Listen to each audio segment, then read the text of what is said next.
Jill, I can see you. Just say yes. Present. Hi.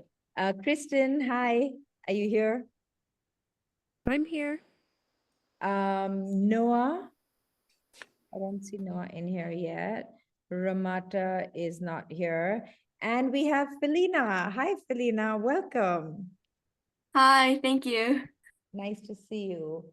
Sharon is just signing in. But Felina, welcome. We're so happy to see you. We've been waiting to have a high school member for the longest time. We've gone a year without.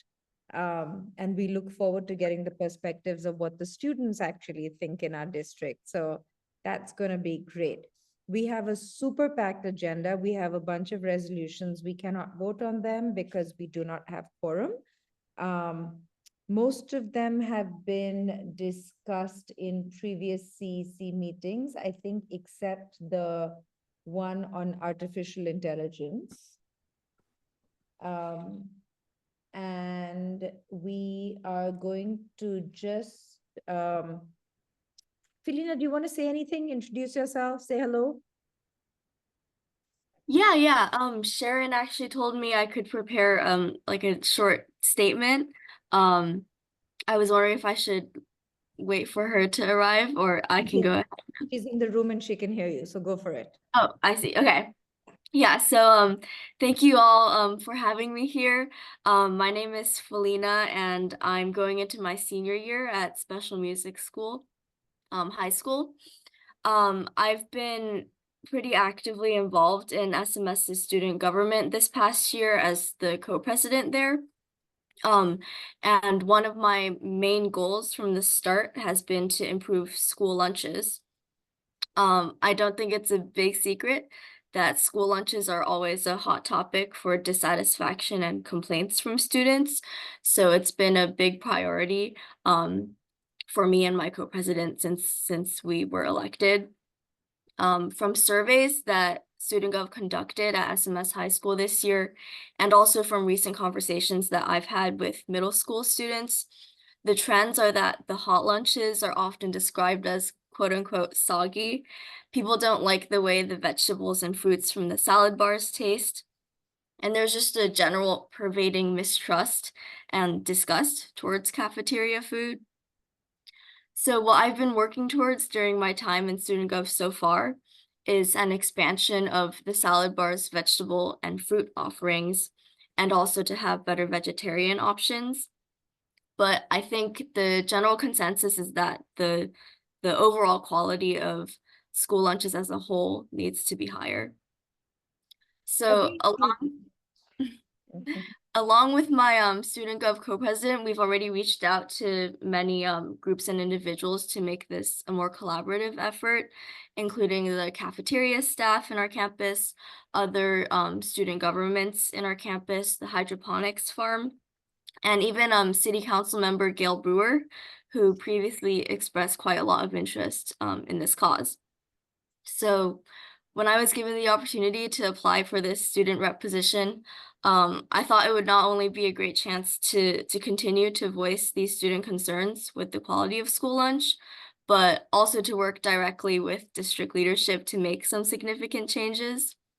So I'm very excited to be a part of this council. And I look forward to being involved in improving the student experience in our district. Thank you all so much for giving me the time to talk today. That sounds great. I'm pretty sure all of us here who have kids will agree that school lunches is a priority. And for those of us who pack lunches, school lunches are a big priority too. So thank you for taking that on. And again, thank you for joining. We're really excited to hear about student perspectives and have your voice on the council. Sharon is here, so hi. Yeah, can I make a statement, Ursula? Yeah. Hi, good evening, everyone. It's so great to see everyone. I hope everyone's having a wonderful summer. Summer's such a great time to relax, to spend time with friends and family, to do some outside of school learning. And I know for our older students like Felina, to pursue some of your passions, hobbies and opportunities that you might not have during the school year. I want to also extend a very warm welcome to Felina. We're so excited to have a student member on CEC3. We look forward to having you during your entire senior year. And as Ursula said, we have a packed agenda, so I think we should get right to it. Are we going to start with the superintendent's report? Are we approving our meeting minutes from May? Or no, we'll table it. June, sorry.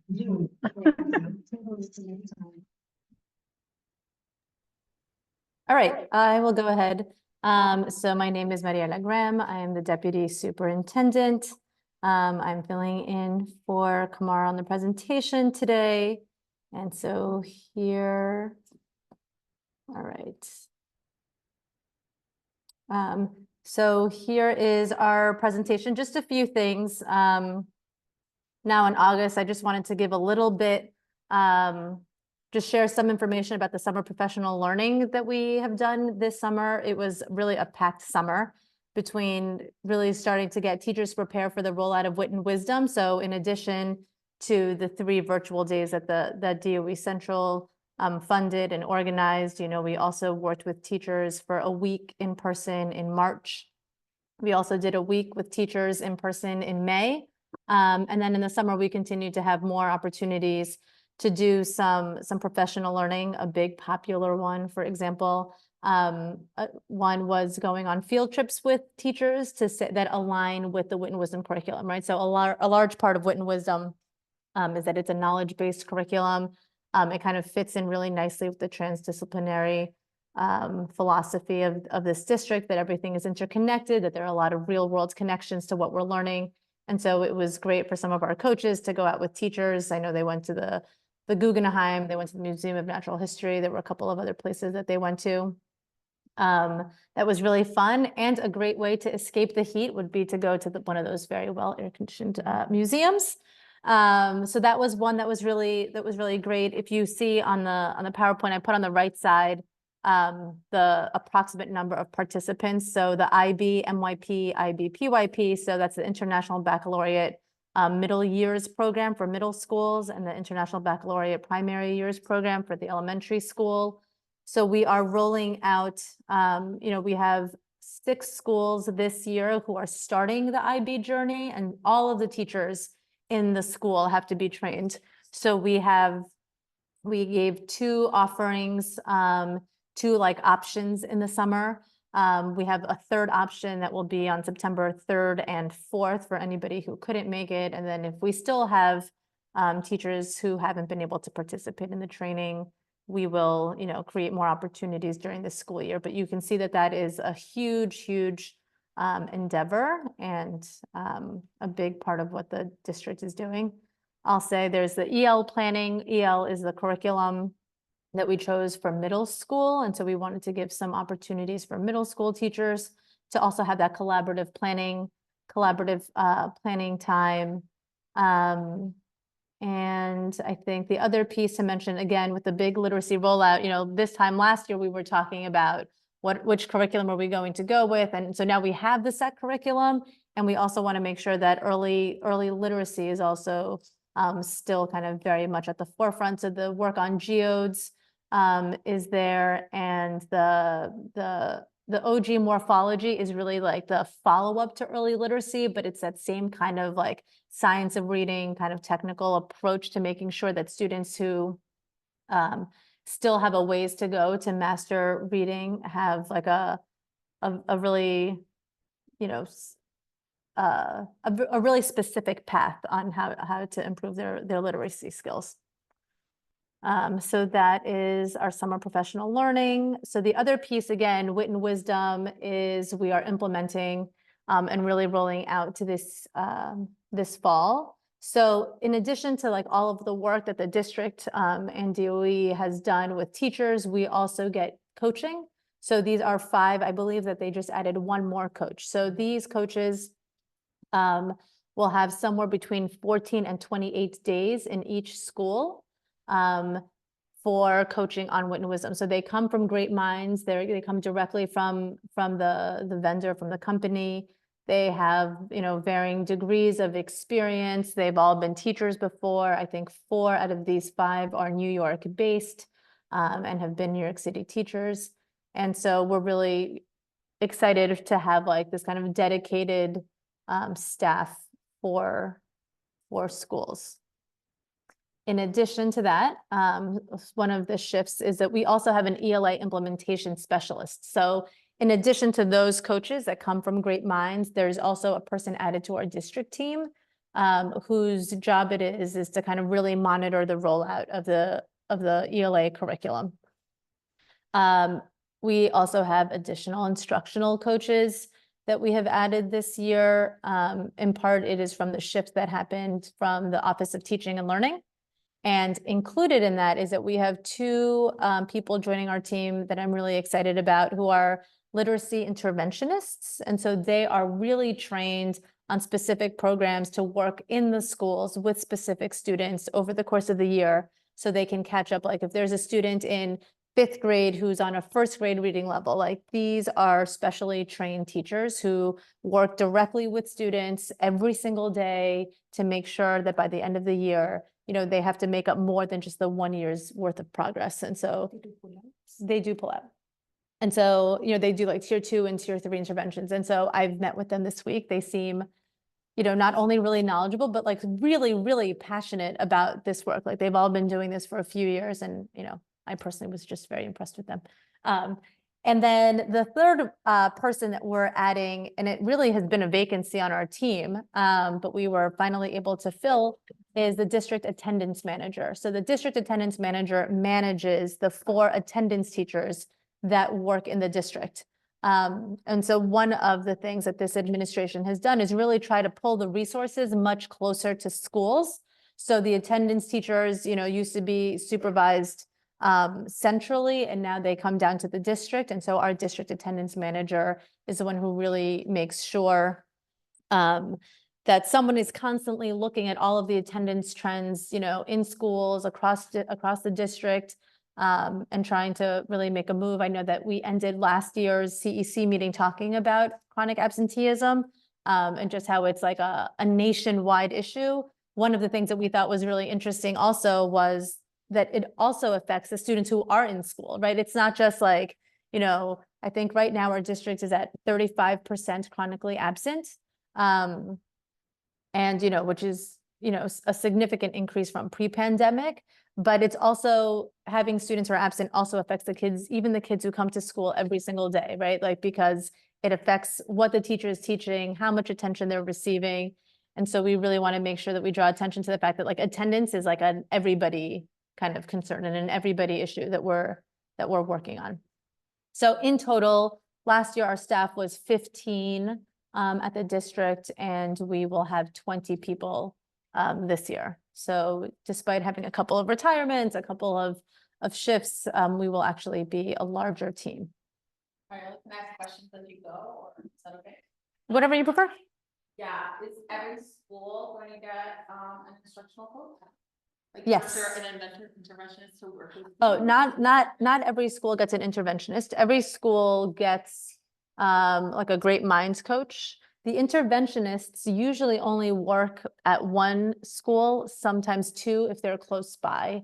And typically, and you know, some of this is being redone now that they report to the district and not centrally, but historically, or at least over the last, let's say 3 years, they are assigned to 1 school, maybe 2, and they really just report there every single day and just with fidelity implement these reading interventions. So they might work with like one person I spoke with, you know, met with these 5 students every single day for the entire year to get like a 3rd grader, you know, kind of caught up. So they don't work with early literacy because it's like, they're still, you know, the gain is small and they're still in the developmental stage, but between 2nd and 5th grade is really where they focus.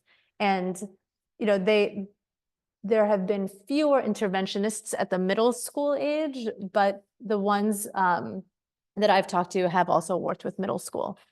So it's like the school or the students are identified and that affects the placement of that person? It's like based on the greatest need, or how I are they think- deciding where they go? Yeah, I think that the way that we're going to do it is based on need. And also one of the things that's nice about this being determined at the district level is that we can also see like where in some schools there already is, you know, a staff member who is already implementing with fidelity one of these reading intervention programs. So we don't necessarily need to have an outside interventionist kind of come in, but in other schools, they either don't have the staff for it, or they need the training still, like they have a person but not the training, and that's where this person would come in. And the person they could train, but I think it's also really powerful for them to directly kind of administer these services because they end up serving as like a model for others in the school.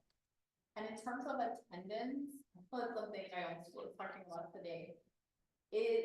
What interventions are put in place when a student is identified as chronically absent? Like, is there like something that triggers? Like, my school starts doing home visits at a certain level. Like, so what's like the protocol for if a student is like chronically absent?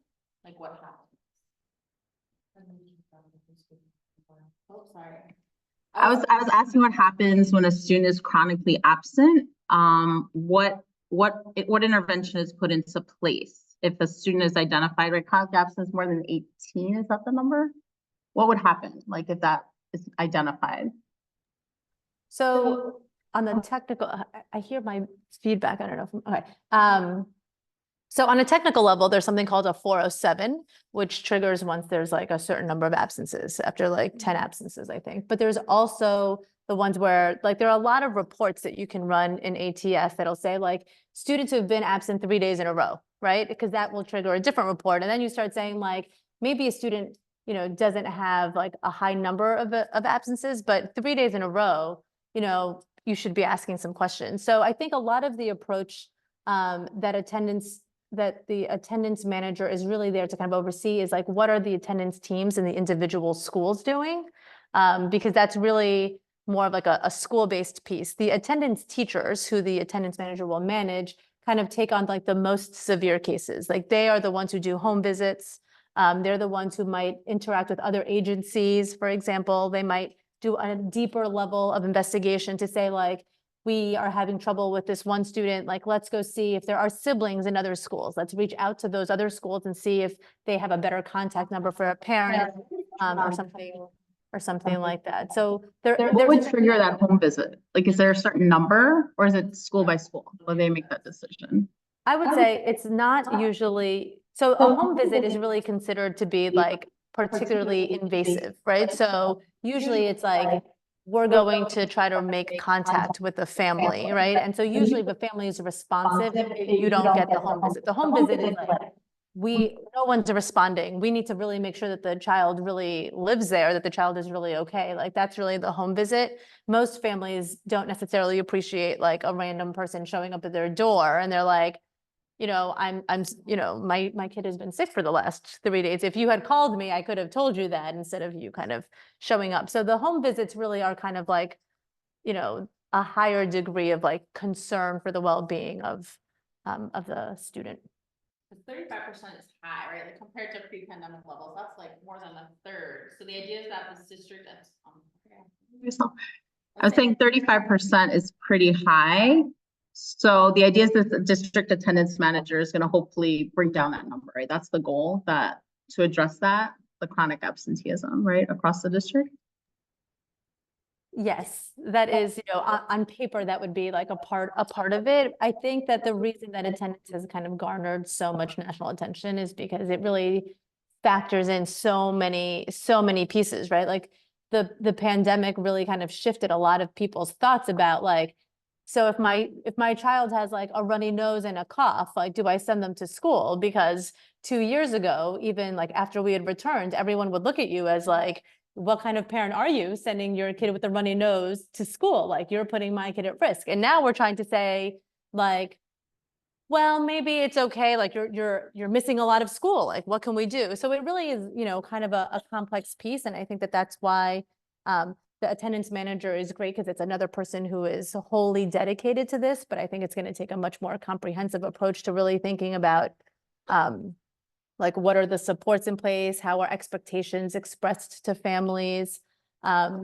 I think there's a whole host of pieces. But yes, the goal is definitely to get, chronic absenteeism numbers down. And I think 35 is high for this district. And I'm sure it trends similarly to all schools, I would say nationwide, honestly.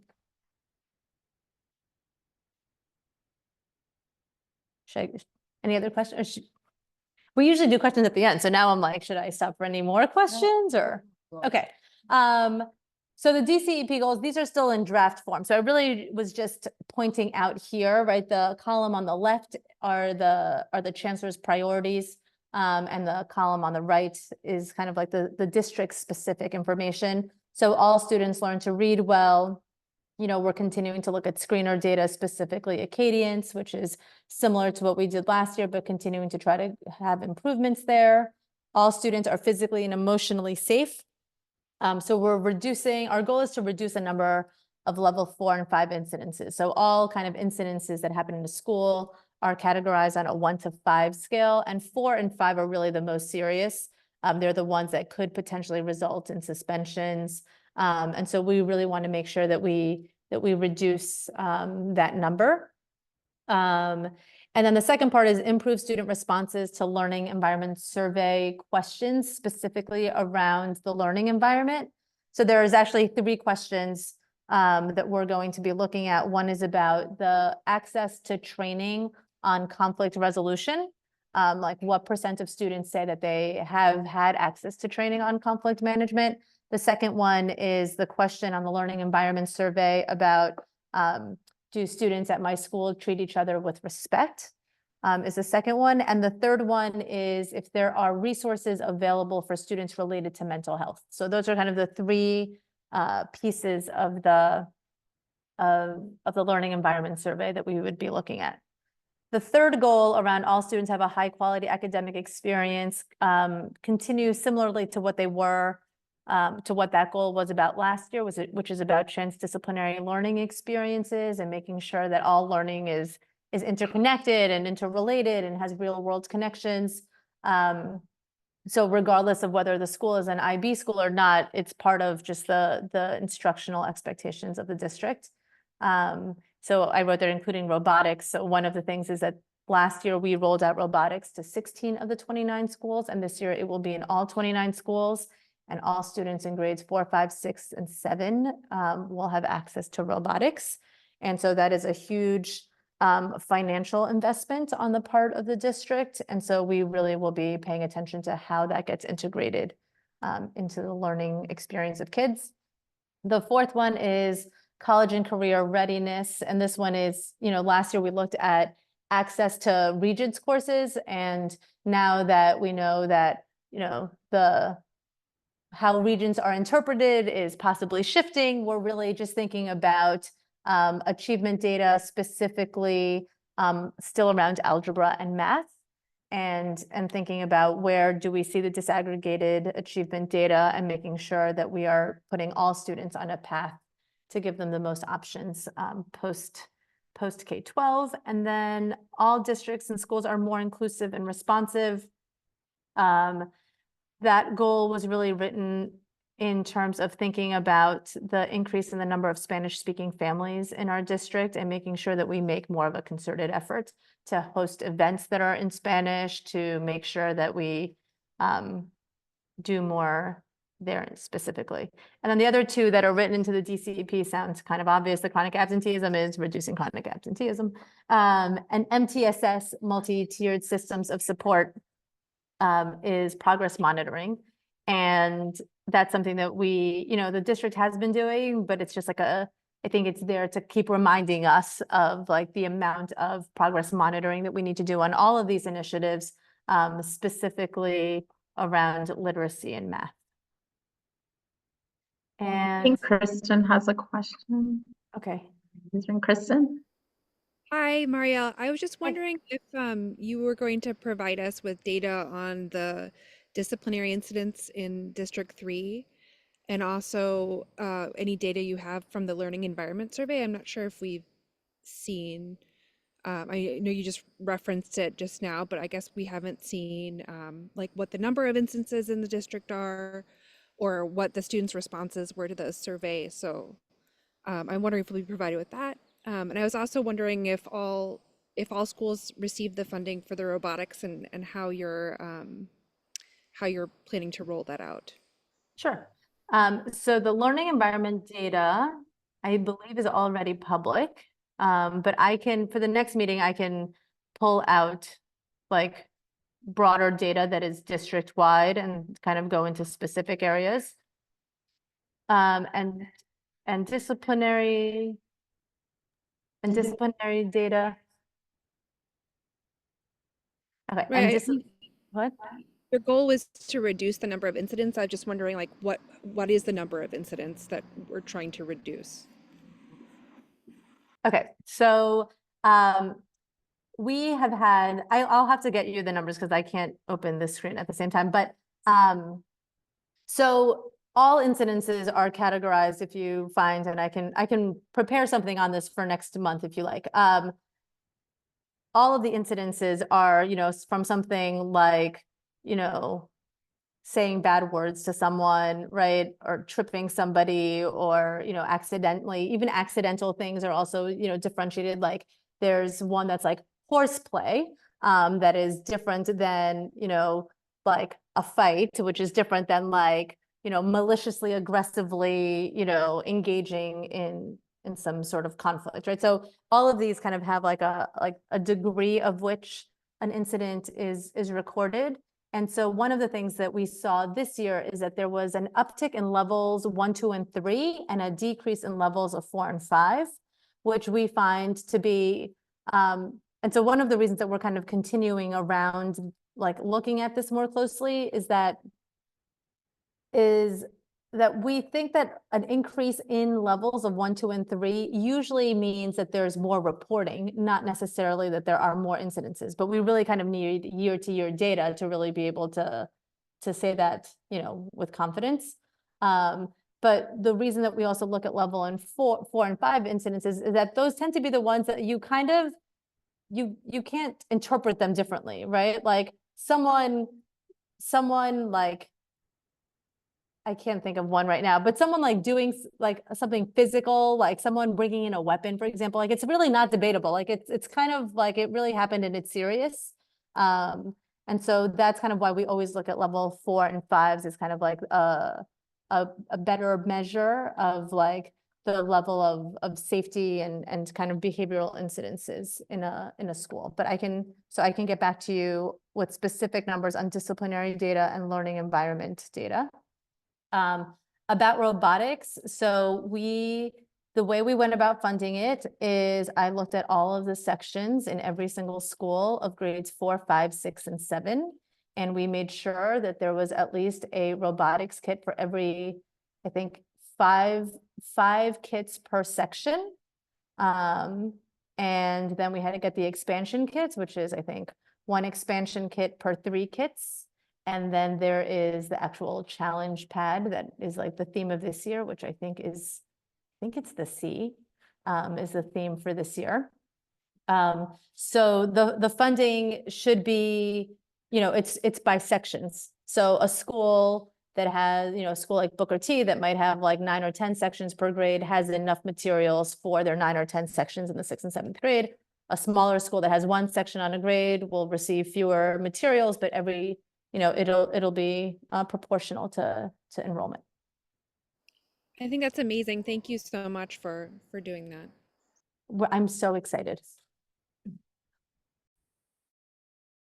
All right, so I'll go on I think that this is the last slide, which is just an update on the Harlem proposal, which I know we have spoken about here. So one piece is just know that at the end of the year, there were community and family letters sent out to 76, 180, 862, so that's the A. Philip Randolph School, Hugo Newman, and Mott Hall 2, and also the District 75 school here, which I forgot to put here, but they also received notifications in English and Spanish, and also FAQs were sent home. And so here are the tentative dates, is that the educational impact statement will be released September 13th, that the joint public hearing, it'll end up being 2, I believe, joint public hearings, and with the dates are not yet set, but it's somewhere during the 15th and the 22nd, which are Tuesdays. So somewhere between that Tuesday and the other Tuesday. And the PEP vote is scheduled for October 30th. So those are just some updates on that piece. Mario, I have a question. I know test scores were released. I saw today, right? How do the city results compare to District 3? And how does the district feel about the results this year?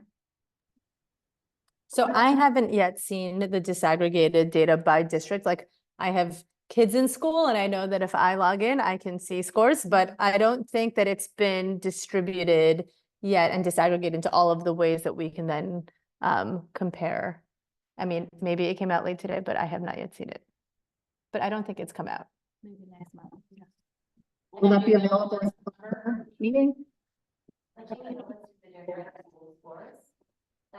online. Like I was kind of thinking through it earlier. Yeah, I haven't yet looked at it. I believe that the citywide comparison data I read somewhere, I think is released usually later in the fall. But I cannot say that other than looking at my own kids' scores today, I have not gone in to look at all of the disaggregated data. By September, do you think? Like we would have the results for the district? I would guess yes, but I don't know. Last year there was like this big delay that even though everybody knew scores, there was a huge delay on like the comparison pieces. If like every school has their score now and every parent and students, conceivably student can see their score. Okay, so then it looks like yes.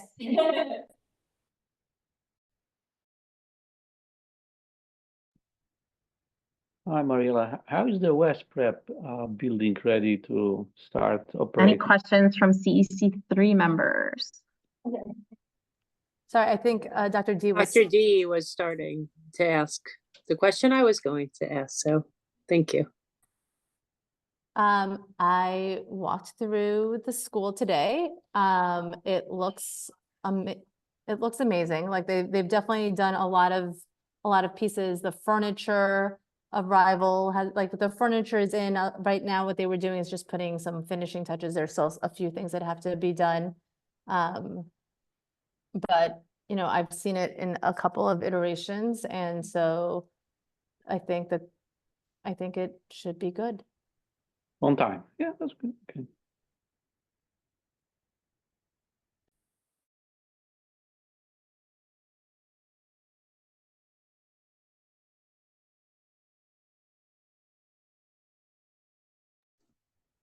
May I ask a couple of questions? I was going to ask about the West Prep data. Can you progress? Could you tell us the 6 schools that are becoming IB this year? Yes. Let's see. Elementary. Oh, you know, the list is right there. You know, on my dry erase board. 247 dual language middle school and Mott Hall 2 are 2 middle schools. Then in the K-8s, it is 180 Hugo Newman and 191. And it's the 2 elementary schools that I'm missing right now. Okay. Oh my God, guys, you should see how neat Mariella's notes are. It's 185 is one of 185 is one of them, and 145. So those are the 6. So 145, 185, 191, 180, dual language middle school and Mott Hall 2. Yep, correct. Oh. I was wondering if it might make sense, just since this is, I guess September is our first meeting of the school year, but in advance of that, I think my fellow CEC members ask so many great questions, but it's often, and this is not just you, you're amazing about providing data, but we don't always then close that loop if we ask for things. Is there some, maybe this is more of a business meeting type of question, but some way that at the end of each meeting, we could review what it is we've asked of you guys? For example, I know you take great notes. I also am very impressed with Mariella's note taking, but like some of the things that Kristen asked for, like the data from the learning environment survey or the disciplinary data, or Sharon mentioned once there's a way to look at more granular information on the D3 test score data and how it compares to the rest of the city. Like, could we reasonably expect that at the next meeting in a month from now that we could get some updates on those things? Is it good to write a follow-up email the next day or put it in the chat, or how do we sort of make sure that the questions get answered so that we can learn from that? Might be, again, more of a business meeting question for us, so I don't mean to put you on the spot, but Well, I would say, I mean, I can't guarantee that I think that this would work, but I think writing it down, I mean, like I write things down, but I think if you included them in the minutes at the end as like next steps, right? And you could say like, this is what like the CEC will do if I don't know if they're, but I like think if CEC3 has requested X, Y, and Z. yes, yeah. Or if it's even like the superintendent, for the next meeting, the superintendent will blank, or. We would like a report, we would like the report to include. Yeah, I think Yeah. that's helpful because, a few days before the next meeting, if at the very latest, you know what I mean? Then I think it's like, like that, I think that serves as a good reminder. Okay, well, welcome back, and it's great to see you, and thank you.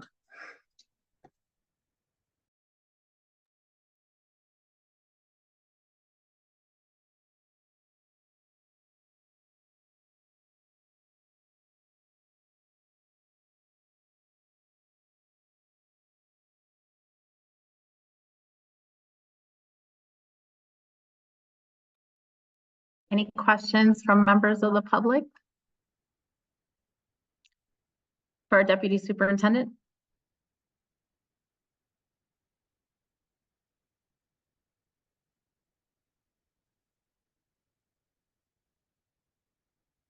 All right, thank you, Mariella. We'll move on with our agenda. So any old business any members have to bring up?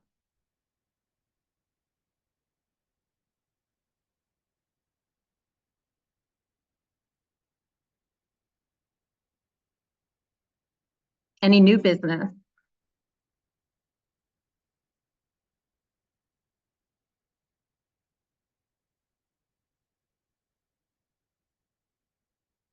Any liaison reports? I'd like to just remind about the budget. We need to prepare budget from the new Or year. committee reports? We'll probably get that to that in our business meeting when we talk about Oh. which committees we want this year and check our liaison school. Right.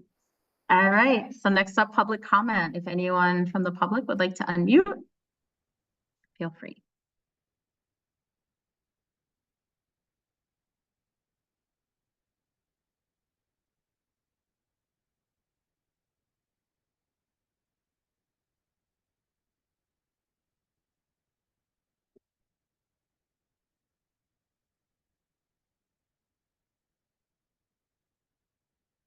All right, so I guess we will now adjourn our August calendar meeting.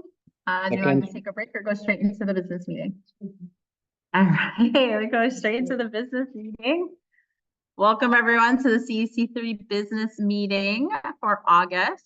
Do the roll call Sharon Collins, here. Ursula Jung is here, Dr. Ting Yuan, Yes. Dr. Mirame, Here. Kristen Savard, Here. Yael Denbo, Here. Noah Dabashian is not here, Ramata Sako is not here. Kristen Savard, Here. Jill Rackma, Here. and Farina Zhang. Here. Great, thank you so much. Thanks, Ursula. So I think we're going to table the approval of our June business meeting minutes and move into our old business, which we had a bunch of resolutions. We don't have quorum to vote on them tonight, but we wanted to open the floor to any members. Business meeting is when we'll do our discussion. Of course, at a calendar meeting, we would vote when we have quorum on those resolutions. So opening up to any CEC3 members who have sponsored any of the resolutions and want a discussion.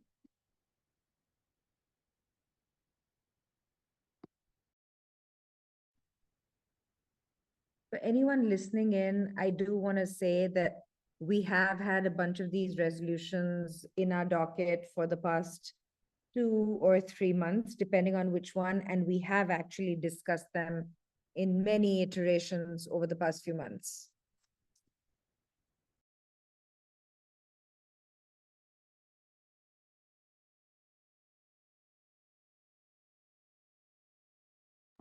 Can we do separate committee for, clearing this resolution and then just vote on the meeting only, just without additional discussion, because this will be too long, just like, can we do just like review and as a subcommittee and then just go on the meeting forward with this immediately? I think they've been reviewed, Dr. D. I think we're good to vote on them. We just need a All right, vote. all right. No, I think it's an extra discussion, so maybe they will be on the separate meeting, just like, I just want to move forward. That's fine. Yeah, I think they've been discussed. You're right. Right. We discussed them all. We're ready to vote. As soon as we have a quorum, we can vote and move on. Mhm. Ursula, can I say, can we discuss filling the vacancies on the council? Because it seems like it's very difficult to obtain a quorum with, what are we missing, 2 council members at this point? So if I have anybody, that in our agenda for later on tonight. Yeah. Sorry, Sharon, I missed that. What'd you say? It's, I have that on my agenda. oh, okay. Okay. so for now, what specific,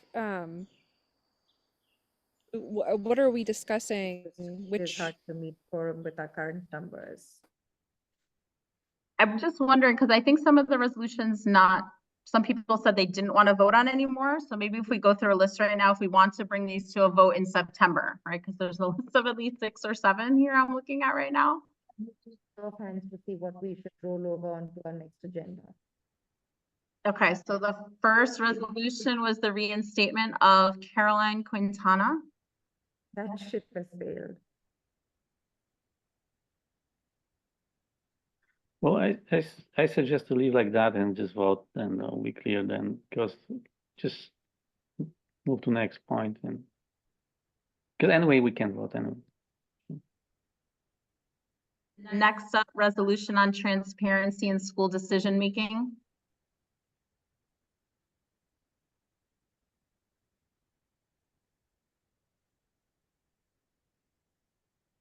Dr. D, did you write that one? Is that the one you wrote?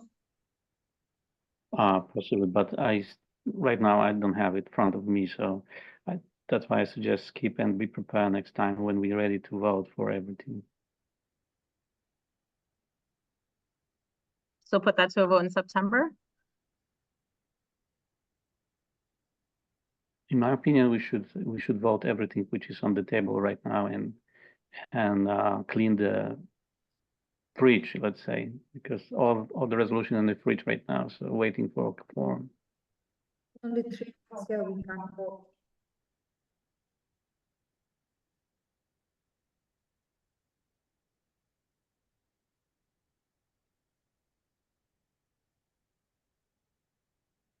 And then I know Noah's not here, but I know he had 2 resolutions, so I guess we'll have to check with Noah. The resolution to inform D3 parents about Moms for Liberty, and the resolution in support of D3 LGBTQ plus students and families. I feel like Noah, there was one resolution he wanted to pull back. I'm not sure which one. But we He can check already with pulled Noah. the other one back. He had a Oh, third and there one. was the 3rd one, right? Oh. There's also the resolution on opposing Islamophobia and anti-Semitism in District 3. That's the one he wanted to pull back. Okay. The resolution on the Harlem Schools rezoning plan.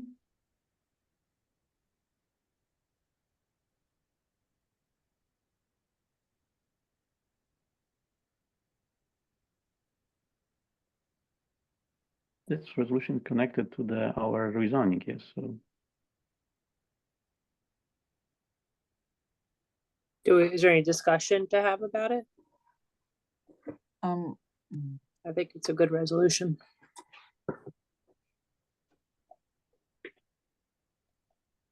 my resolution fell off, I feel like, the Jewish American Heritage Month. Did that fall off? Because, I know, some parents are looking forward to that being voted upon. Can we put that one back on for September or October? It's May, so we have time. I don't mind spacing it and getting these all done first but so maybe we can put it on the second one we have a quorum on? Yeah, Okay, do you need that? I don't know. I thought it was on there. It's I'm sure we have it actually. I'm surprised we don't either. But yeah, Okay. we We changed it a little, right? It was sort of recognize all of these months that have not been recognized. right. Do we Right. have the latest version somewhere? I think it was in Google and I was writing it during, so it should be, if anyone wants me to look. I think the issue, Yael, you had said like for June not to vote on it because it was after May, right? Right, So so that's now why as maybe long, it wasn't right, as removed. long as We we have put plenty of time now. plenty of time No now. excuse. Yeah. Yep. so we'll put it on for maybe if September is looking very crowded, then We'll put it on, yeah, yeah. I don't mind. Thank you. And then the resolution on AI.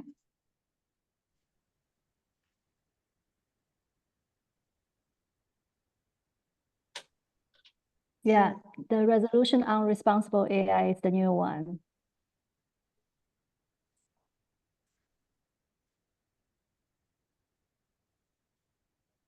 We'll vote on those in September. Fingers crossed to have quorum.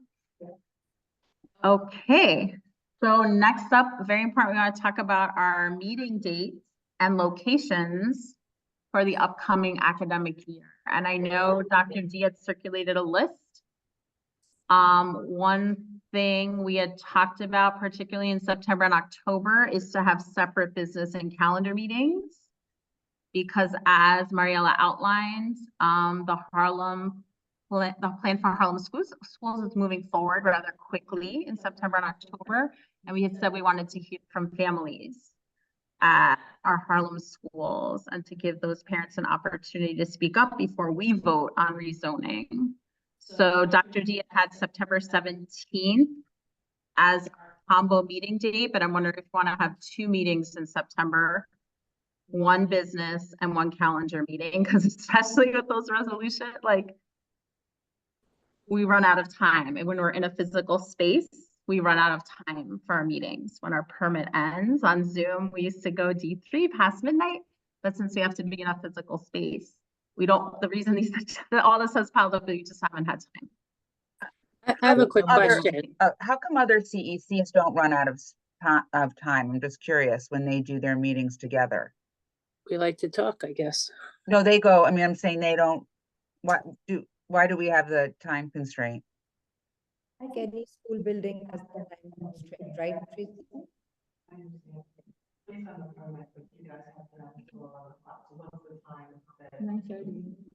But I've listened to 15 and they go really late, for example, in there.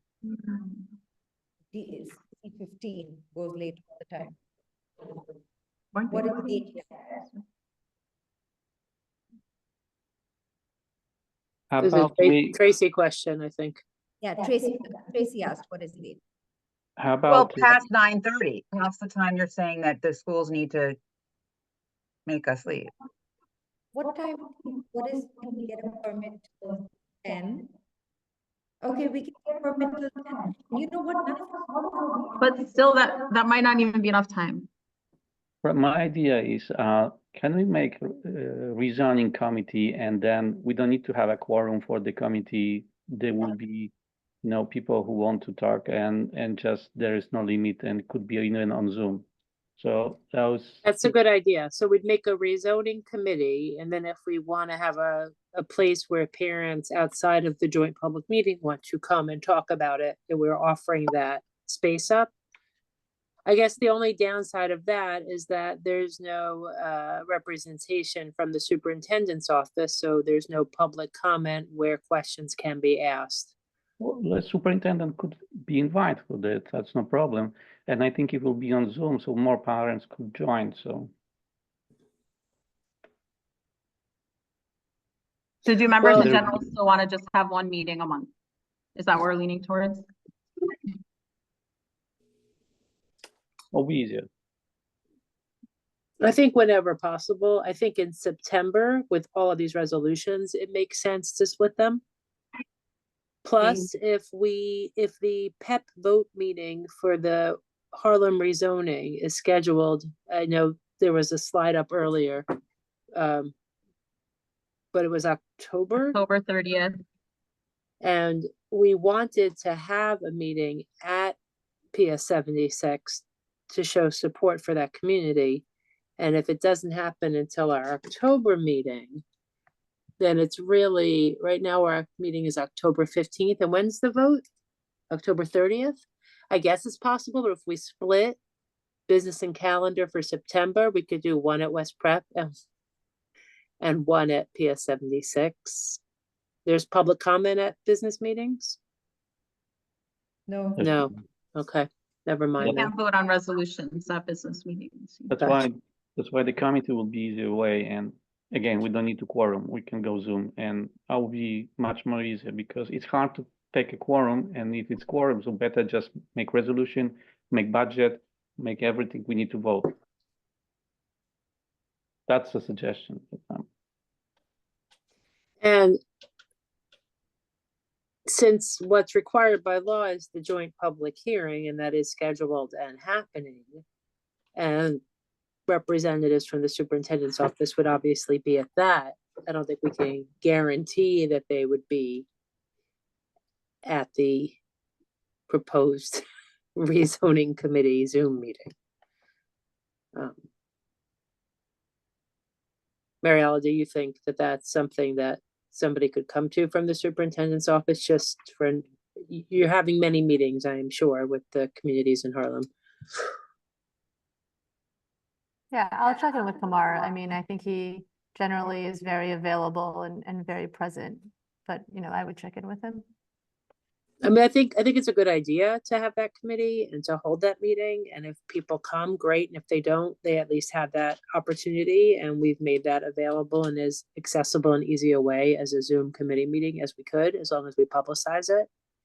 So then maybe we can keep September a joint meeting. That's the first question, right? Do we want to have these meetings together? I think we should try to start the year that way. And if we are showing up and having quorums and can vote and move through the agenda.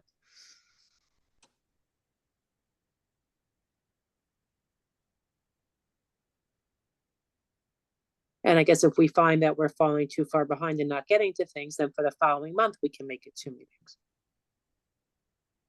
So the idea though is we're setting the calendar now, so we won't have to like. Right, so we said it we have with to- one meeting. We We said have it to with get one meeting. permits from schools, we have to get translations, it's a big thing, we Right, have we- to kind of set this up. Right, tonight. but we set it for one meeting, and then if it's November and we have 17 unvoted on resolutions, it's clearly not working.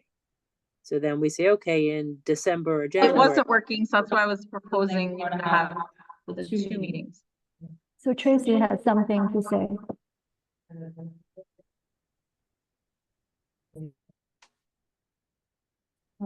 Can you hear me now? Okay, so the issue at hand is that your bylaws state, you're not a full committee right now, so you can't really vote to change what your bylaws say for meetings. The bylaws say third Tuesday, you can have a special meeting, you know, to change it, but you have to have that formally if you're going to be changing what your calendar, it's not impossible, you just need to be in one place. It needs to be an actual official meeting that you're having where you are meeting quorum and you're in person completely. And then you can vote on all these changes real rapid fire, but that's the way that change would be recorded, especially if you're trying to do something as important as changing the calendar or any resolution. So I suggest that you call a special meeting. Everybody's in person and you can do that with 72 hours notice. Doesn't have to be, the Wednesday, you make that happen and you run through some things really quickly in a special meeting so that you're on track to do the other thing, because you can't even change the dates. You can't pick dates arbitrarily to have a meeting to do official business, because technically the meeting isn't happening as per protocol. So you do have to at some point get back on track. So we don't have to have this. Okay. Yeah. Just to announce the folks that I didn't know were coming, this is folks from FACE here today, so go ahead. No. Well, Tracy, do you have bylaws? Which dates? Because we changed the bylaws last year. What's your date of the bylaws?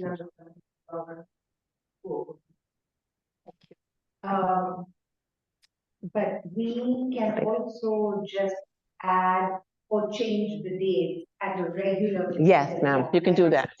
You can do that, exactly. It's hard enough to get us together without adding a special meeting. Okay, so I just want you to be on track for that meeting that you're doing that. They can chime in as well. Go ahead. Okay. Thank you. So you can unmute yourself. We're in an official capacity. We're not the public, so you can speak, right? Okay. So I just commented, sorry, I'm hearing my own echoes. I understand Jill mentioned if we need to meet more, we could probably schedule more, but we need to make reservations with local school sites. So I second that we have 2 meetings in September when the school year is not so busy. After October, we are moving on to Thanksgiving, Christmas, holiday season, and it's very hard to get things done. And we will have possible new resolutions from then on.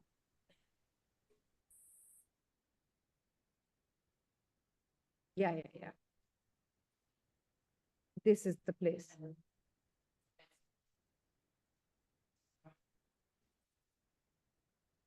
Yeah.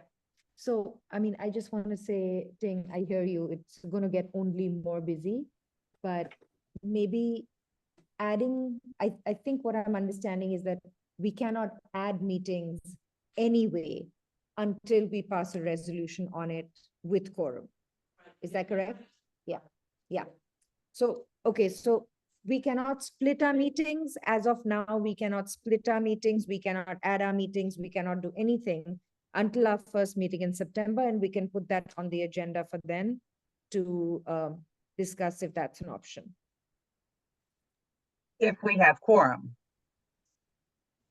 If we have quorum at that first meeting. Right. Yeah.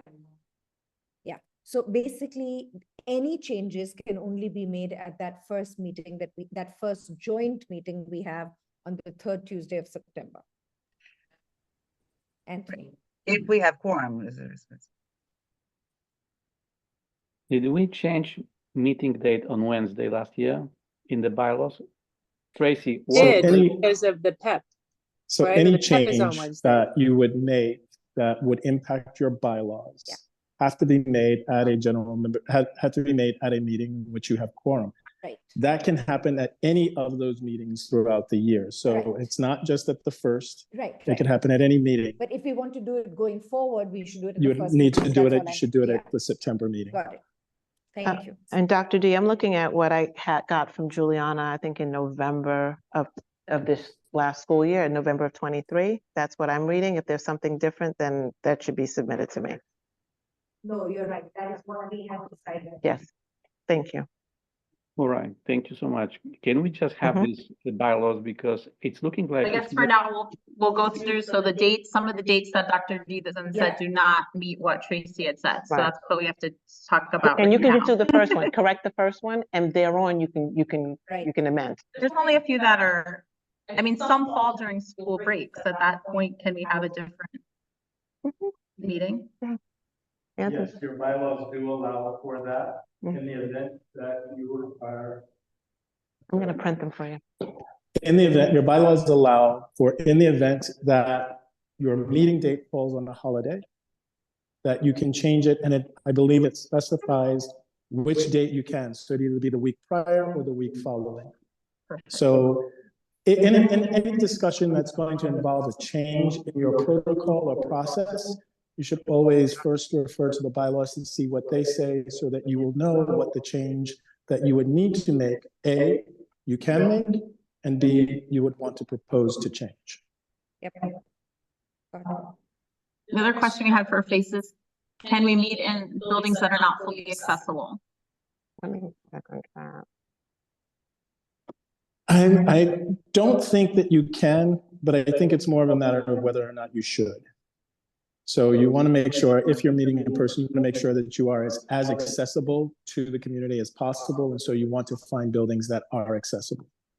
So since we only have Not 3 a fully meeting. accessible buildings in our district, so for example, if we are talking about rezoning Harlem schools, and that is of interest to Harlem families, on the one hand, it's a building in a school in Harlem that is being affected by the rezoning may not be accessible ADA wise in terms of an elevator or a ramp, but it's more accessible to the affected parents in that case than expecting them to go, to another site that's far away from where they live because it has an elevator.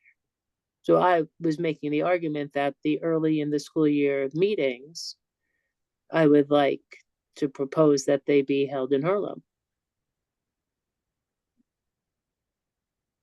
Well, I also thinking if DOE can support with the language access, then maybe it could support also with accessibility access by special equipment for the meeting, because that's looking like 50% of our schools are not the parents can join because of this problem.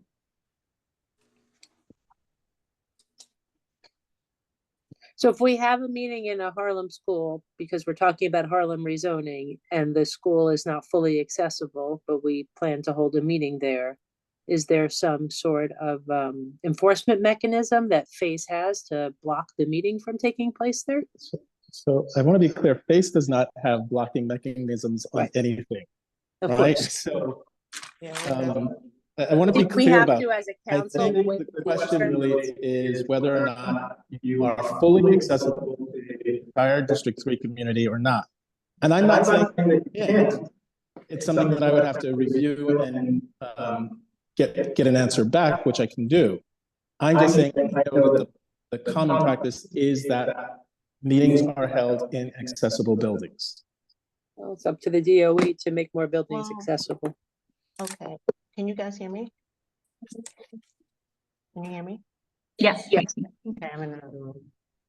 So I think that the term fully accessible and accessible, that there's tiers of it, right? So within the DOE, so you may have a school that doesn't have an elevator, to get to the second floor, but that doesn't mean a parent can't come in. For instance, at 185, you can come in through the yard and you can access the auditorium, but you can't come through the front door. So I think that we want to be really clear on language and terms. I think the intentions for all of us to make sure that parents can have accessibility, and we can try to do a little digging just to make sure if what the point is, the parent can join a meeting in an auditorium. We can get that information for you. But like a term like fully accessible, this building is fully accessible, right? There's a ramp and there's an elevator. That means that every part of the building is accessible to someone who can't walk. Yes, I will look into that for you, just to clarify, okay? But I think we have more options than we think. All right, awesome. So let's go through the dates we have now and change based on what Tracy said. Just so that we all can have this, and I'll send these out, but just so we all have this on our calendars. And like we said, at the September meeting, if we want to vote for an additional September meeting, we can do that then. So we have September 17th at West Prep, October 15th at PS 76, November 19th, MS 291 West. And then here's the one I would have to change based on what Tracy said. It should be December 17th at PS 859 SMS. And then our January meeting would be January 21st at PS 199. The legislative breakfast, we'll get to that mountain when we have an AA. February 18th would be during the break. So we have February 11th at PS 452. March 18th, PS 145. Again, the April meeting would fall during the spring break, so we can do it afterwards. As Anthony said, that would be April 22nd at PS 165, Mock Hall 2. And then May 20th would be at PS 330 Anderson. And then our final meeting would have to be June 17th, the third Tuesday. That's at 243, 245, 247. So I have a question. If I already know that there are a number of those dates that I cannot make, are those things that can be revisited? Like the first three, I definitely can, and then with the newly proposed with like 12, 17, 121, I can't. I think, right, what you do is saying we'd have to vote to change. To make the changes, yeah, you can, Okay. those that are carved in stone, that's just what the dates, my understanding, would be the dates as it stands, if you're honoring the third Tuesday. But you guys could obviously sit and talk that out so that you are able to all physically be present and make quorum. You know, if there's some great conflicts that you can see in advance. Okay. Can I ask Anthony a question while we have him, or I or do you want me have to, some questions too. For or do you Anthony want me to while we wait have for- him. But wait let's for do the later? calendar. okay, or I didn't know if we were, is there any, or we're just still going through the dates? Yes.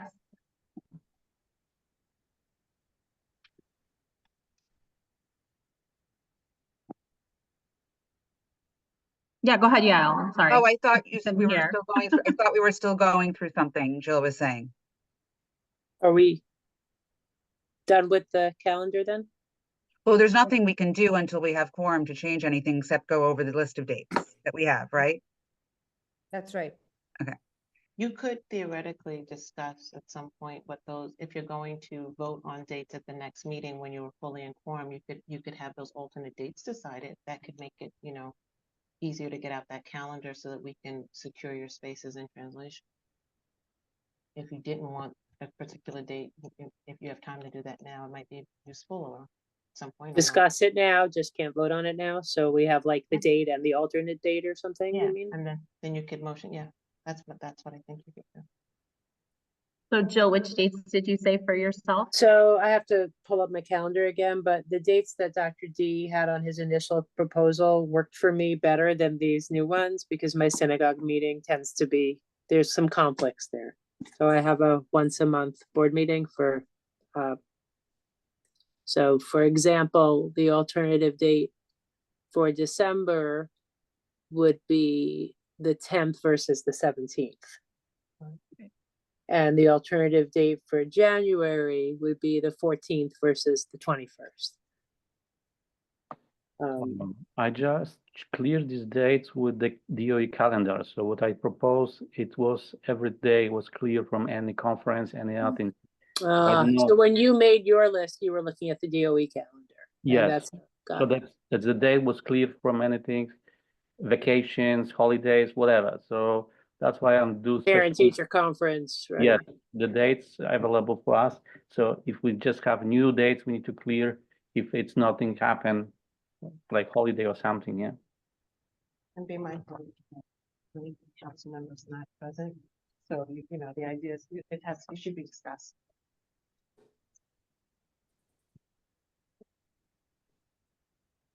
I can't make September 17th either, Jill. It'll just be my excused absence.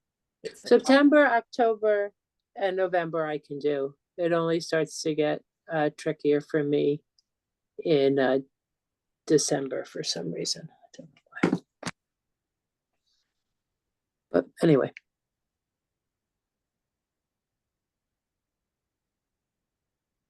Yael, did you want to say anything about the dates? Oh, no, not the dates. No, I had another question. Sorry, it was off topic. Okay.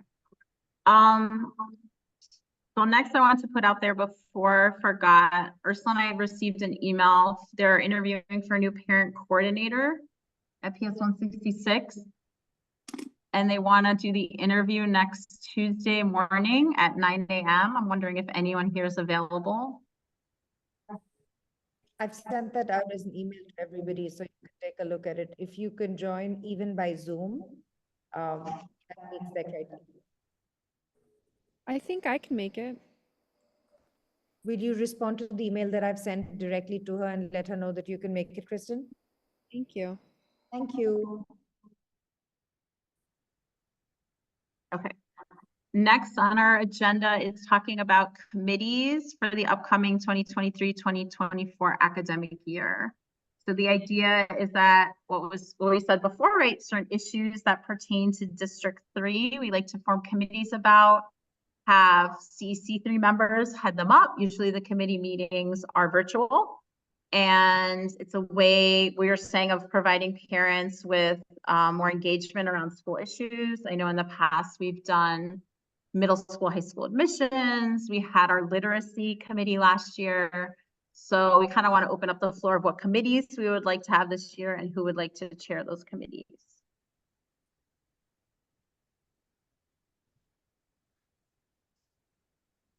Well, I so far can keep these two. I got it. So, and it's enough for me, I guess. I think Dr. D's idea of a rezoning committee, even if it's only active in the first few months of the year, is a good one. Agree. And I'm happy to chair that or co-chair it. Or... I'll be on it.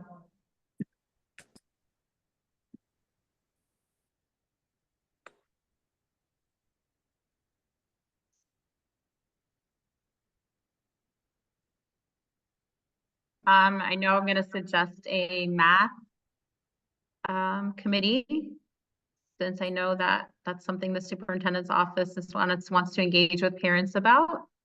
I know illustrative math has very much been in the news based on those Algebra 1 recent scores.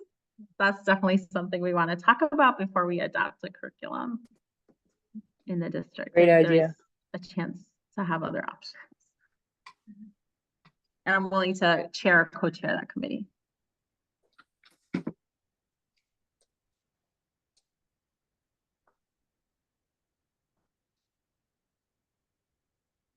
I know admissions is always a big issue for parents. I'm wondering if anyone's willing to chair or co-chair like a middle school admissions, high school admissions committee.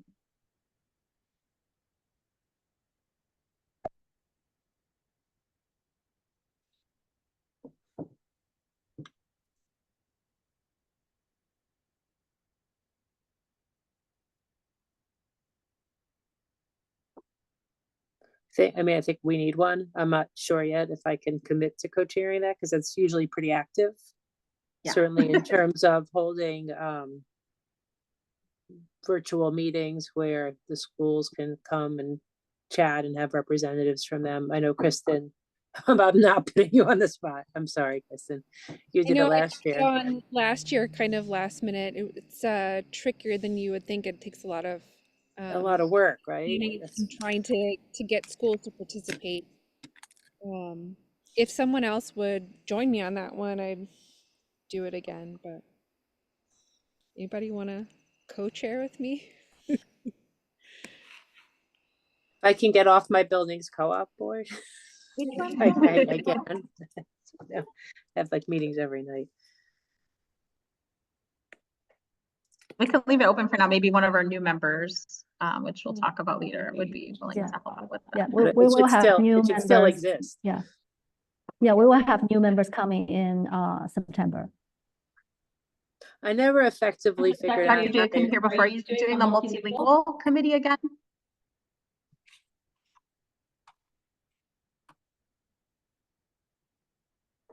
I said I can run this committee, these two committees. I just do this before, so fine. What was the other one? Multilingual and multilingual working group and communication and engagement. It's exactly called. Let me see. Just it's on the website, I guess. Wait a second. I'd like to continue to have the STH committee. I have to figure out how to better use it this year and for how to best communicate with families who are in temporary housing if they have issues. I do that a lot through D3 Open Arms. But I'm not sure how to best do it through the CEC, but I think it's important to have it, and I'm happy to continue to chair that. But I really welcome any brainstorming around the best ways to try to, I guess, on the website, obviously, but if you're in temper, the best way to publicize its existence or figure out how to use it.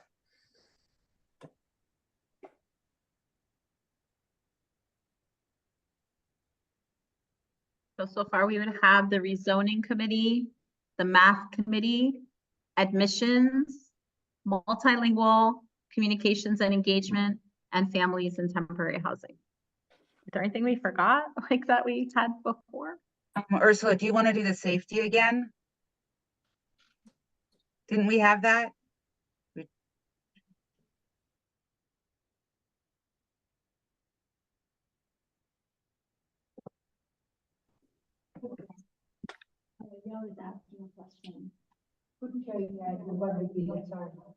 Didn't a safety one?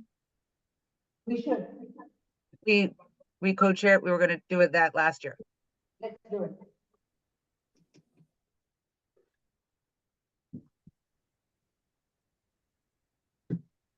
And Felina is wondering if we can do a committee focusing on what she brought up about school lunches.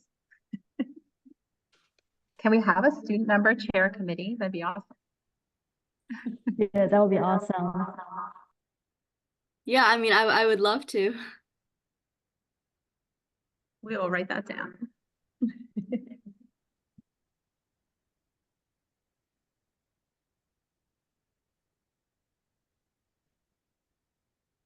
Okay, thank you for what Dr. D put in the chat. Awesome. Thanks, Dr. D. All right, any other suggestions for committees?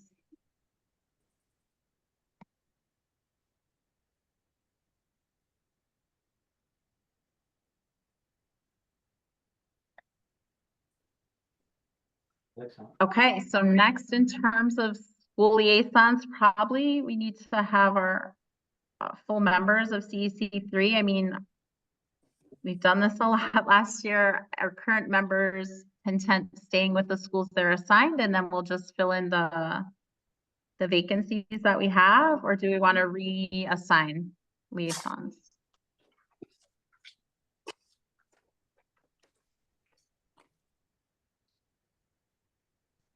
Let's keep it as is until we have our new member, Sharon, just for like ease of administration. Yeah. So remember, the idea is that you would reach out via email to either an administrator, parent coordinator, PTA president at your liaison school to introduce yourself, see if there's any needs of that school that they want brought up to CEC3 as well as the superintendent's office. And then in the past, we've done school visits, which I know some of us did last year, that are really great to see the school in action and get a better sense of the schools that we are the liaison to. Can I just ask one question about that? In terms of school visits, that's something that is going to be something I want to ask Anthony about, is that you are supposed to go through your AA to coordinate that. So that's one question I have about making the more formal request versus just the email, but the next step of school visits. I've always just emailed the school directly. Okay, so the CEC guidelines in that huge book we got in June or whatever, it was, you know, got a multi-step process with going through the AA. So that's not something we have to do? I mean, you may have to, but since you don't have one, if you want to get it early, I sometimes you could reach out to the principal, you can CC me if you think that'll elevate it. I know normally in the AA, but you can just CC me when you do it. I mean, technically, the PA president's good, but we're really supposed to be attending SLT meetings, right? Yes, right, so. In the bylaw, in the big CEC book. I can't hear you. Is that Tracy talking? Yeah, I can't hear you either. I didn't hear what you said before either. I know, sorry about that. Hi, it's okay. I said the CC. It's on my end in this room. No, it's my phone. Okay, so if you want to reach out to your liaison school principal and CC me, and if there's, I can help facilitate it. I can report it into the relationship building, because I have a district office. They can reach out and I'm supporting, as opposed to outside, and of course, remind them and tell them, encourage them to meet and engage. But if you reach out, you see me, and I think that's a better way to form that initial contact. But I don't know what they would need for, other than if we've noticed that they haven't responded, then I would definitely have a conversation with them offline, just to play your role in terms of access to STEM and SLT in school business. Is that good? And I will send the check, the bill. I don't mind supporting them. Trace, I can hardly understand you. It's like you're underwater. Maybe just drop that in the chat, because I didn't actually hear one word either. Sorry. It looks like Ting kind of summarized. Thank you, Ting. Right. I'd like to quickly say that SLT meeting is open also for public. However, you can't speak under, you can speak if you be recognized as a member and invited to discussion by the president of the SLT. That's it. So, Yes, I remember. so if you just know the dates and just communicate with them, you would like to be there and say something, they could give you voice, but it's not obligation. It's like Tracy, you can- They may not have. So it has to be an adherence to their bylaws in terms of people. But they're CC member, they don't allow public comment, they don't allow for. I know. I think his point was that we can attend regardless. We don't have to reach out, nothing. We can attend, just not speak. I think that's exactly what he was saying. Yeah. Yeah.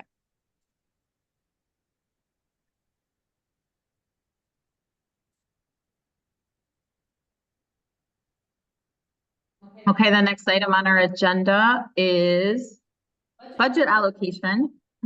I'll turn to our treasurer, Dr. D. This is tricky, right? Because we don't have an AA. So I wonder if FACE could tell us, we lost thousands of dollars we couldn't use last year because we didn't have an AA. So.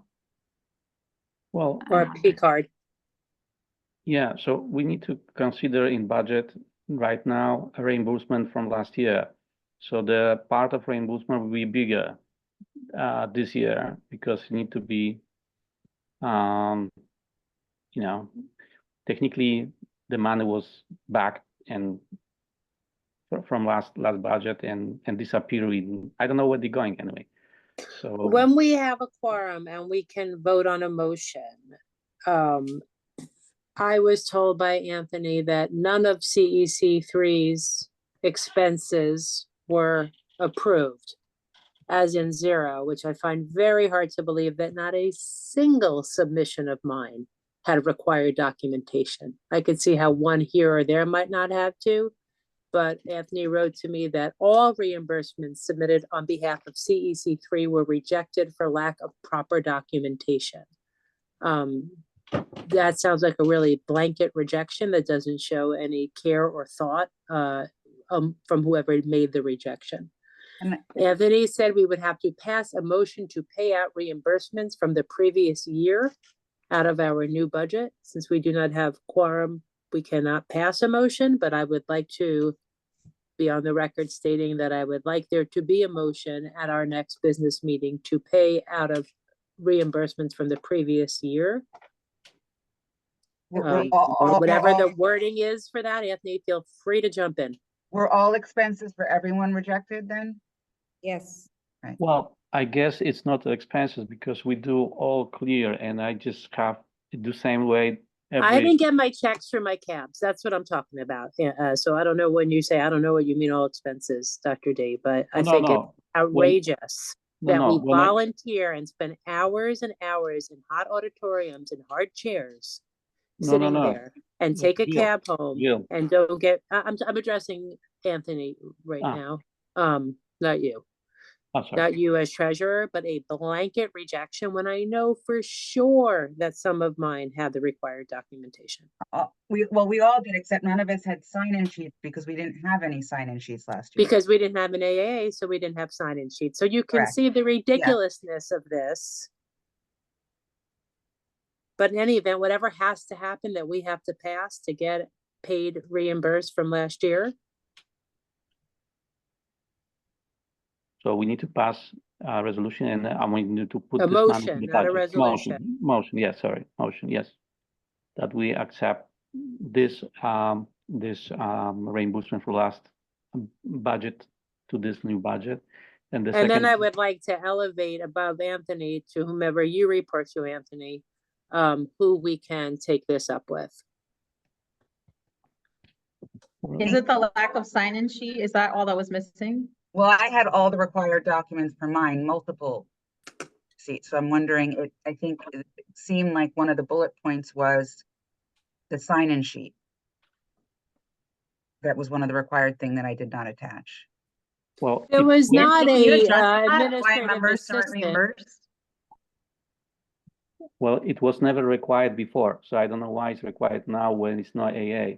Probably when the our reports, our cards was sent, probably our previous AA just like put this information that meeting was on this date and this is the agenda or something like that. But any member never sent an agenda, never sent any list like that, because this is ridiculous that members just need to collect all these documents to be reimbursement. We need to collect only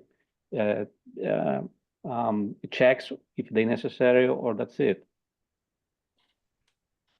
It does seem a little bit ridiculous, given that these are public meetings and, you know. The recordings of them are online. I mean, I have an email here that I will be sending that to Anthony and to whomever else, Kenita Lloyd, who I think is head of FACE now, correct?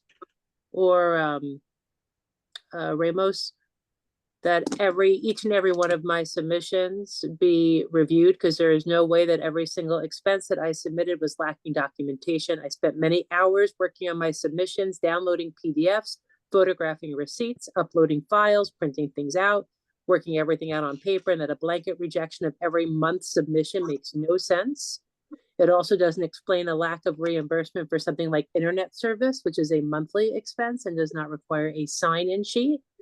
And I want this elevated. I want every one of my submissions reviewed. I want this elevated to at least 2 people to whom Anthony reports.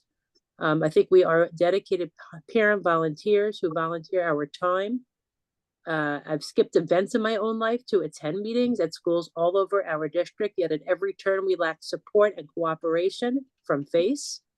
It is one thing to not be paid for the work we do. It is another thing entirely that we can't be reimbursed for at least the submissions that have appropriate documentation. We've had no administrative assistant for many months to make agendas or sign-up sheets. Perhaps Anthony can take over this role, making our sign-up sheets, agendas, and taking our minutes until somebody is hired.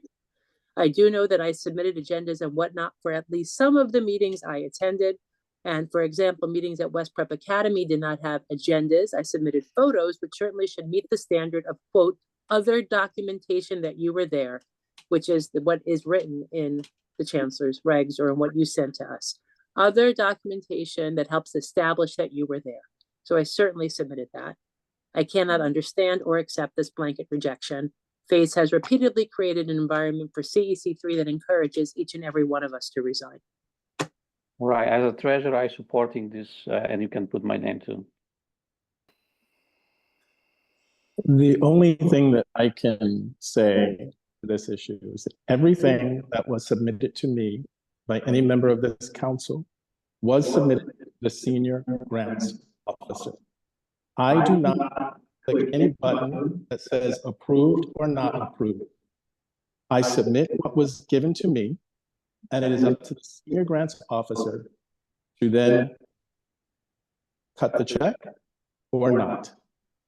So I guess the question is, can you give me the I'm email sorry, for Joe. the senior grants The officer? senior grants officer's name is ask from Harmony, but I will Can you ask. put it in the chat? I don't know how to spell his name. I'm sorry. I will ask him to contact you, and I will include the email asking him to reach out to you to explain why your reimbursements were not approved. But Anthony, it should say specifically what, just a blanket email without each one saying it's missing is confusing, right? Without saying. I brought each notification from FAMIS, and Tracy has just made copies of everything that she will then distribute to the council. But I just make it, and sorry if I'm like that, what you're saying, to correct me, is that the absence of making when there is, this minutiae of documentation needed, can somebody face not filling or supplement the packet that a CEC member submits? Is that not possible? I've never submitted for reimbursement, so I do not know this. But it is a totally fair ask that people who come in, spend 4 hours in the evening, 2 hours commuting, get, it's not a large amount. I mean, it's reasonable to expect it. So I think it's reasonable to say Ursula, you're echoing really loud. somebody can supplement the additional material needed, right? so I'm sorry, as I understand it, there are many, you're not the only council that has been without an AA, and those councils have produced the necessary documents that are needed. I have been very diligent in reminding the council of this, of what was needed, and as simply put as possible. So other Right, but councils, Anthony, if the other standard is councils other are providing the documentation, documents that are needed. I can't provide those documents because I would have to attest to something that I could not attest to. But we don't know what's specifically missing. We don't know if you send back just a blanket email for each month. It doesn't say like, oh, June is missing this. And so we don't know what is missing. yeah, hey, As- Can I Jill, just, you can I just only chime in for have- 1 second? Sorry, can I just chime in for 1 second? So now that Anthony has mentioned who the person is, he actually works closely with our district. His name is Parmjeet, but he goes by Sunny. And I can work with him to get some sort of like specific list on what gets needed. But I don't want to take away from the need of an AA in this conversation. Like I think I can help work through the documentation for the reimbursement. And actually, Tracy has the documents. Yeah, but I think I'll work with spent Sunny to so know what many is hours, specifically is missing. painstaking on my submissions. This is really preposterous of it. Like, as Yael said, if someone's like, hey, Jill, for May, you didn't have the sign-in sheet. Then we can address that. Also, I will just say that what I was told by Anthony is that for the required documentation, one of the phrases is other documentation. I'm just reading from your own thing. Submit one of the following: a flyer, materials you picked up, an email confirmation, or other documentation that helps establish that you were there. That is the standard. And as I said previously, Jill, everything that you submitted to me, I submitted through the system. I am not the approver or rejecter of anyone's reimbursement. That is not my job. That is not my function. I guess what would be helpful is to then, instead of saying they were, and as you could be CCing Sunny mentioned, on the email to us so that. as I have just mentioned, I just provided to Tracy the documents of notification of why each reimbursement was rejected, which does have details in it. But the general statement that I made is accurate.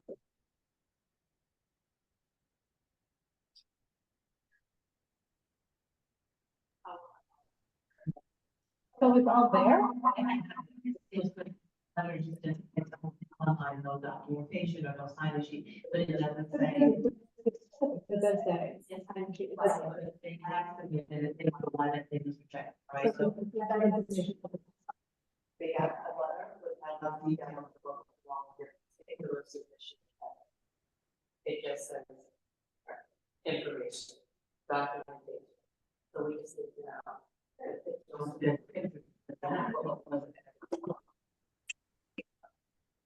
Can I ask a question? I can't hear. Can I ask one more question?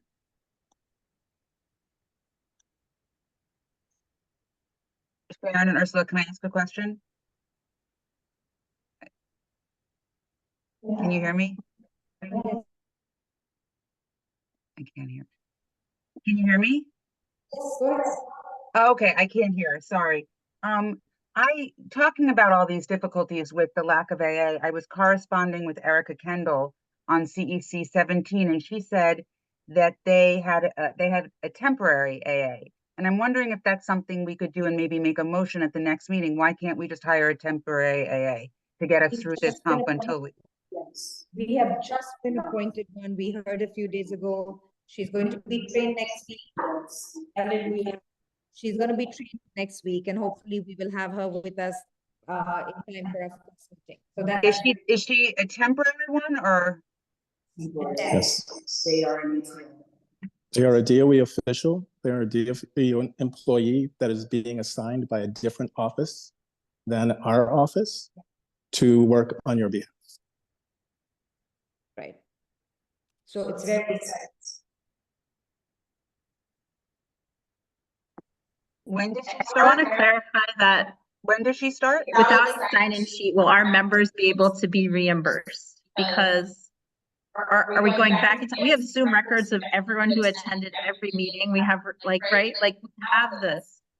I don't understand how this piece of paper can prevent people from getting reimbursement. So as I understand it, these are public funds that you're being reimbursed from. And there are rules about how that money is to be allocated in the form of payment. And so these are the rules. FACE did not establish these rules. FACE did not set the documents that are need to be reimbursed. This is designed and set by the finance office. And so that's what they hold every council accountable to provide. This was not a way of picking on Council 3. Every council is required to submit the required documents, as I've shared them many times with you, to the SGO. So can I just add, I don't think anybody thinks you're responsible for this, but in absence of me, I do think everybody would have appreciated a little bit of support in terms of, like saying, here's a recording of the Zoom meeting. You can see they were present even if they didn't have a physical sign-in sheet. Sharon and I did not add to our already endless list by printing it out and circulating it in person. I mean, I'm happy to take the blame for that. We did not print out a sign-in sheet at any meeting, but there are public records that are accessible to the entire world, literally, to see that people were present. It seems like a foolish obstacle, and it seems fairly simple for somebody at FACE to have advocated on our behalf and said, there's no AA, there was no sheet. You can see they were present. I mean, I think that's the ask here. It's not, hey, fill in our paperwork, but it's to say, hey guys, they don't have an AA. Can you just here's some other supplemental documentation that shows that. That's all. No.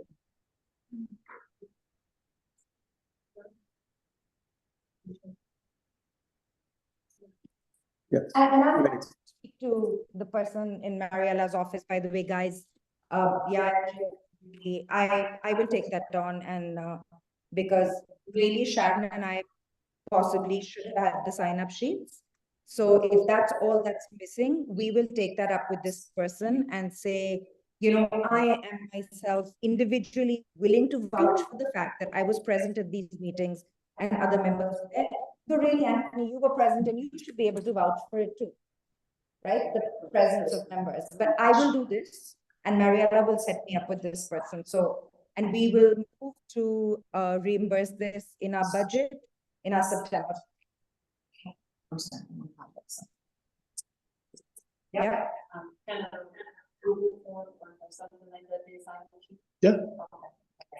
Yeah, there's no. The Zoom list also. You could look at the sign-in sheet of the building. I mean, we can take screenshots of our faces here. Then we have our names on them. That's Good right. thing we renamed you. So.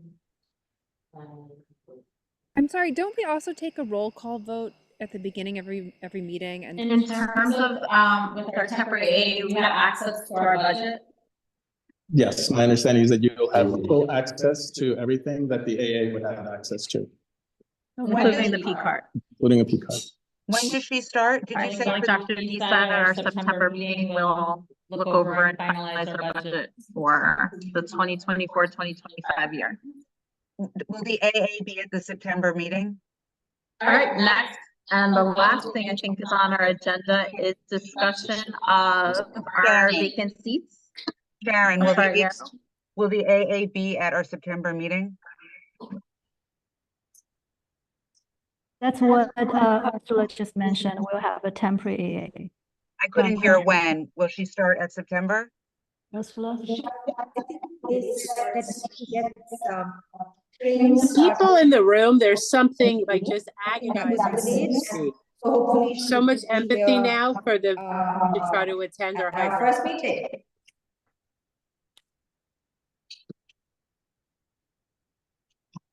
So just to verify, Anthony and your team, you just mentioned we can have a signing sheet for today, this week, right? It could be as simple as a blank piece of paper that everybody signs on. Right. So at Well, I least, think a bunch of how them are about the members in Zoom? That can all be printed out of the Zoom log. Like a PDF signature? Yes. Okay, good. We'll do that this week.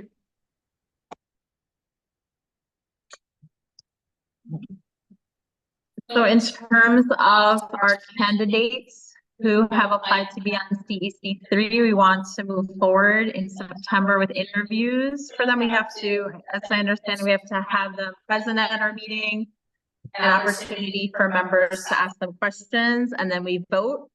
And from the list that I received from Anthony, I believe our candidates are John Nassimi for the IEP seat, Sharon Fox, and John Tomlinson. I believe the other candidate for D75 is no longer a candidate for D3. They're a candidate for somewhere else.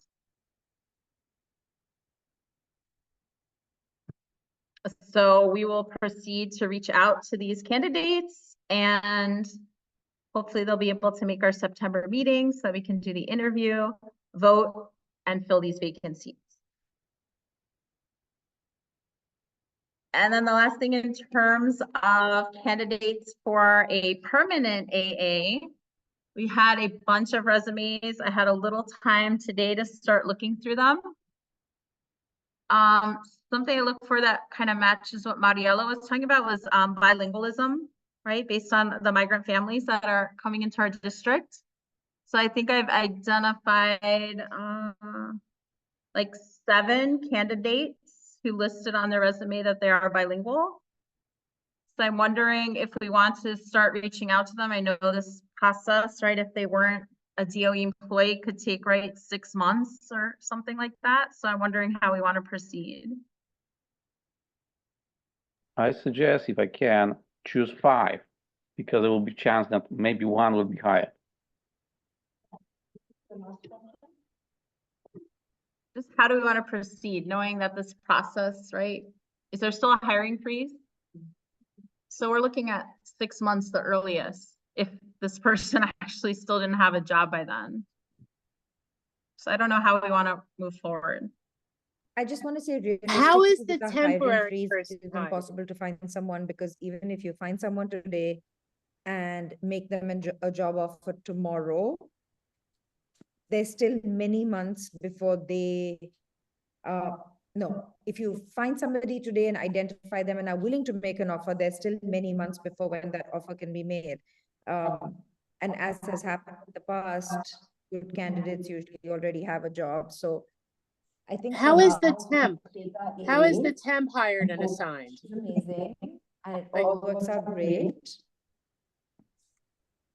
And yeah, I don't know. I mean, seems like a bit of a waste of time to me to be interviewing candidates every 6 months and that they don't get, that's what we seem to be doing, right?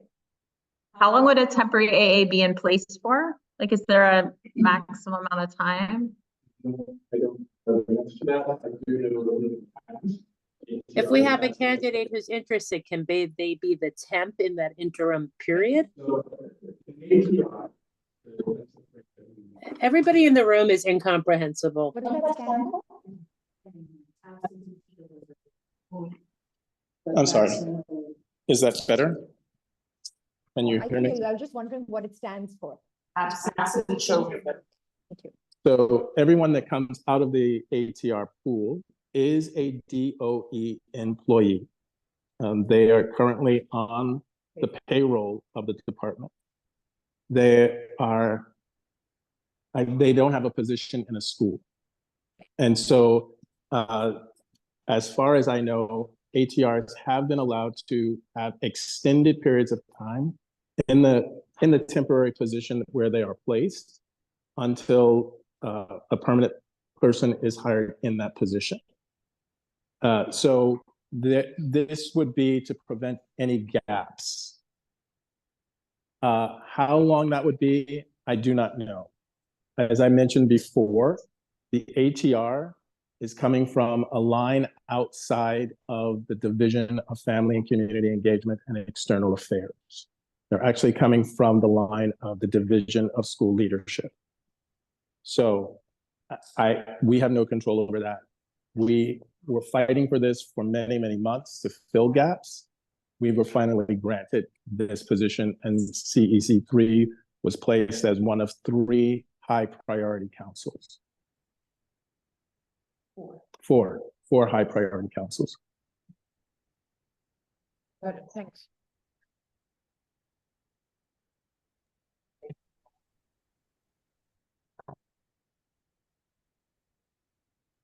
Okay, so we'll go with our temp AA for now, like we were saying. All right, open up the floor to any final thoughts from CEC3 members or members of the public.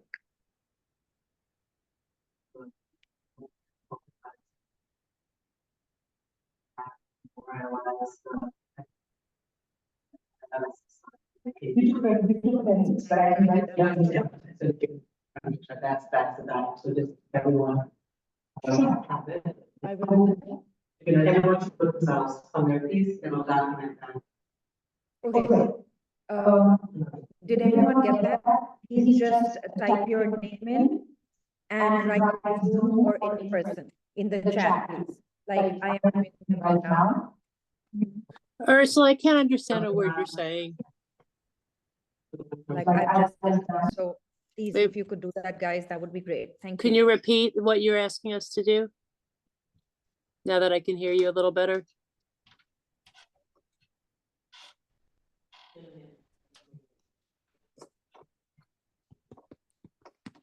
Jill, I don't think they can hear us. Yeah, I mean, Bill, we're doing an electronic attendance. Jill, write your for name future dash reimbursement. on Zoom. I'll do it for you, Jill, if you want.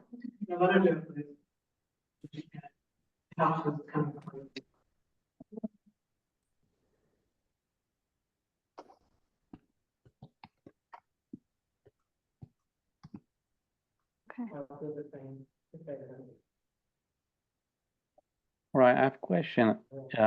Please, will you please put that in Zoom? What are you doing?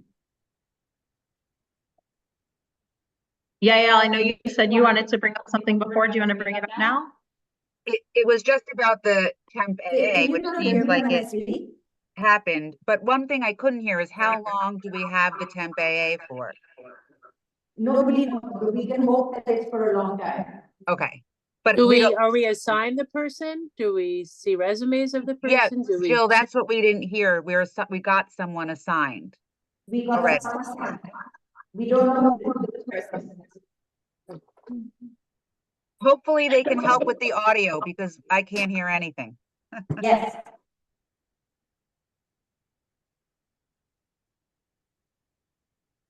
Dr. Didi, will you please put your name in the chat to say that you're here on meeting Zoom? Well, I don't hear you well. So 1 second.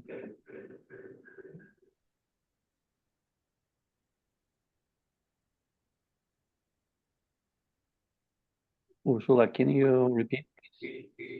Just look at the chat. Just do what other people are doing, put your name and just write Zoom next to it. So we have a written record. Thank you.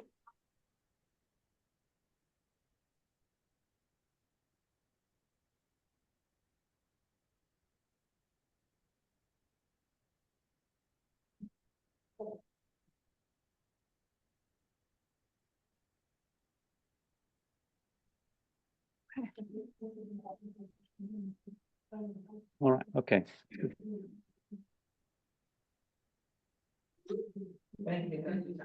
No problem. Are we? Motion to adjourn? Second. Okay. All right, meeting adjourned. See you in September. See you in September. Bye, guys. Good night. Bye.